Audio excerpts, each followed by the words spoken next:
Hi there, it's Kirsty here from Twisted Wicked. So today I'm going to be reviewing the This Might Hurt Tarot deck by Isabella Rotman. Now this deck was sent to me on behalf of Tabby, which is the Tarot Association of the British Isles, to review this deck for the publishers Liminal 11. So in order to do this, I will be giving you some information in regards to Isabella, the actual deck itself, going through what I like about the deck, what I possibly don't like, and just giving you some general information really, and a bit of a flick through as we talk about the cards. Okay, so let's get into it. So this is based on the Rider-Waite system, so it describes itself as a queer 78 card deck. However, there are 79 cards in this deck, so it really accurately reflects people of the world. So you've got disabled people, curvy people, young, old, everyone is included in this deck. So it really screams its theme, which is equality, diversity and individuality. So it's inclusive to all ages and genders and body types. So as you can see from the outside packaging, the art style is cartoonist. I do believe that she hand drew the original artwork, and then this was digitally created and coloured.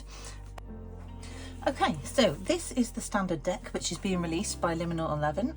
This is due for release on the 2nd of May 2023. So the RRP for this deck is £24.99, and that's in UK British pounds. There is, however, a special edition which is £80, and that is to be released on the 25th of April. Now that includes an oracle deck and a tarot journal, as well as the tarot deck inside a nice display box. So that is the special edition version, which you can see here right now. Now, Isabella Rotman is a cartoonist and an illustrator, so you can see this is demonstrated in her work. Very cartoony, very modern day.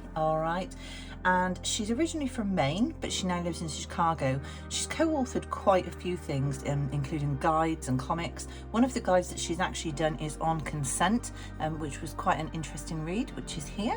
So when we look at the actual packaging of this deck, it's one of the typical Liminal 11 boxes, very sturdy, very hard wearing.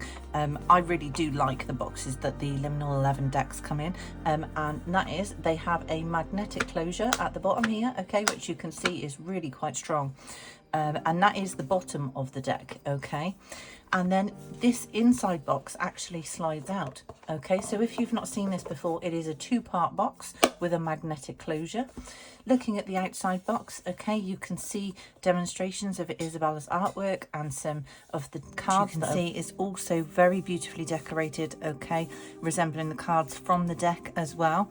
Now inside you will see the deck and the little guidebook, and there is this little flap of cardboard that is put in there to protect the cards, so during transit or carrying or travel, they do not jingle around and get damaged.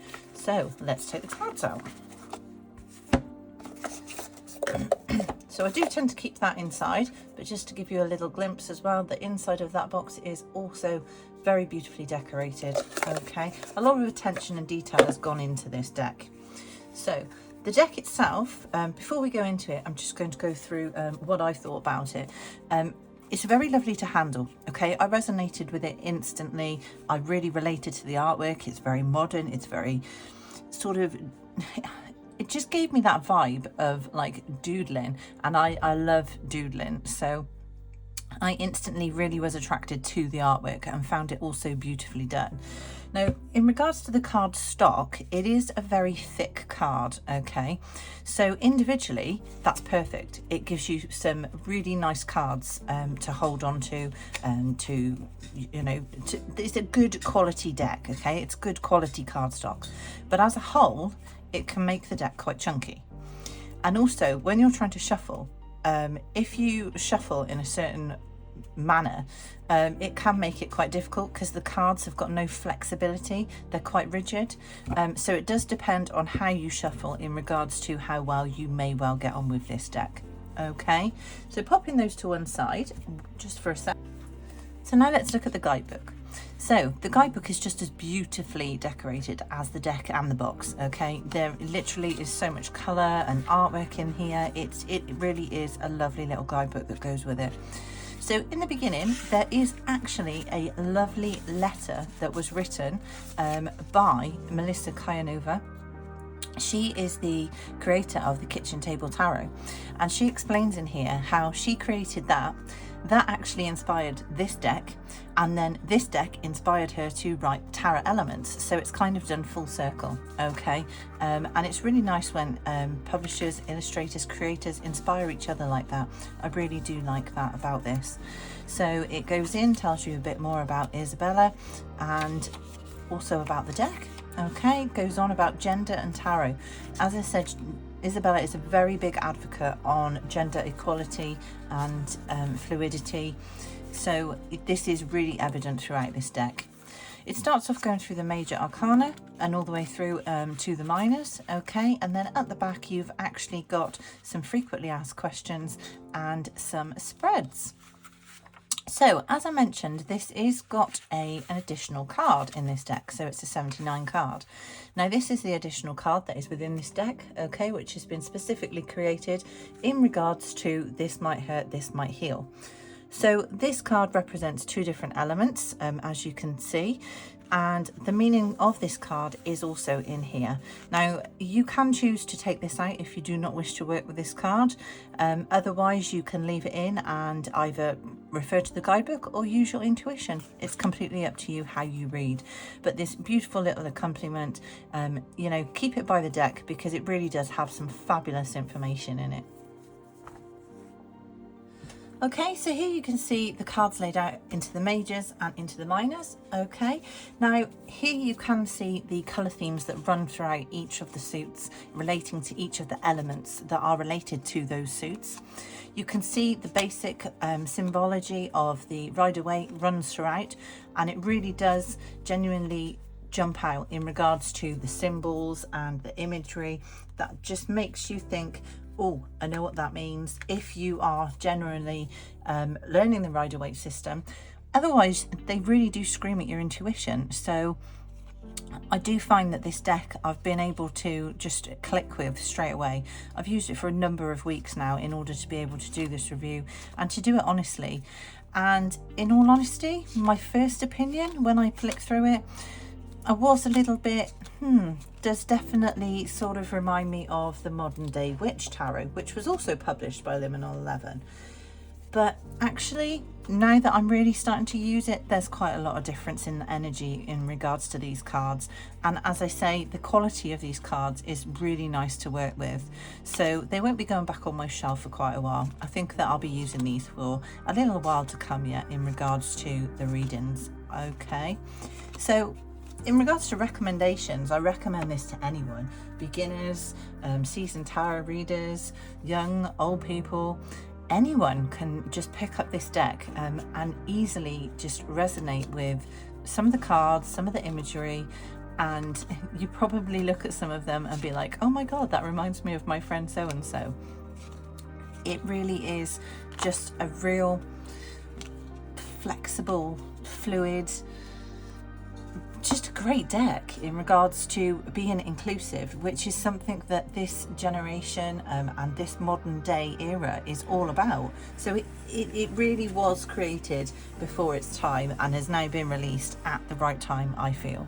So I'm just going to flip through the majors. Okay, so as you can see, you know, you have got a wide selection of characters here that have been created to represent this deck, and there's just there's nobody missed out. Does that make sense? There is nobody that has been left out of this deck. You will find someone somewhere that can find themselves within this deck. As I say, you've got young people, you've got old people. It really is inclusive of all ages and genders and just everything that, like I said, I feel really connected to this deck. It's been fantastic to work with. So This is my favourite card of the deck, okay, and this is all because I do love anything to do with ancient Egypt, but the Judgment card always does remind me of Anubis in the underworld and how your heart should weigh light as a feather in order to be able to pass through into the afterlife. So this is my favourite card of the deck, okay. Many of you will probably have others. This is the additional card that's now included within this deck, okay. So any limitations to this deck? I don't feel that I have encountered any limitations. I feel, like I said, I've literally gone on about how inclusive it is, how diverse it is, how it incorporates everybody. The only sort of potential thing that the user should be aware of is just to be really mindful of where you are purchasing your deck from, and make sure that you are buying it from a genuine seller, so that you're not being caught up by fake decks and kind of being ripped off, really, and that you are supporting the artist and the creator. But otherwise, I don't feel that I've encountered any limitations within this deck, and like I said, its strength is that it is so modern. It fits into this modern day world that we are all living in, that is constantly changing and evolving, and I think that it's going to resonate with this time for quite a while. I've really enjoyed working with this deck, and I'm going to be working with it for quite a bit longer, I can tell. So I hope you've enjoyed my review. Any feedback is highly appreciated. I really do take it on board, and say thank you to everyone at Tabby in allowing me to review this deck. I really have enjoyed this, and I look forward to reviewing more decks in the future. So thanks for watching. Bye.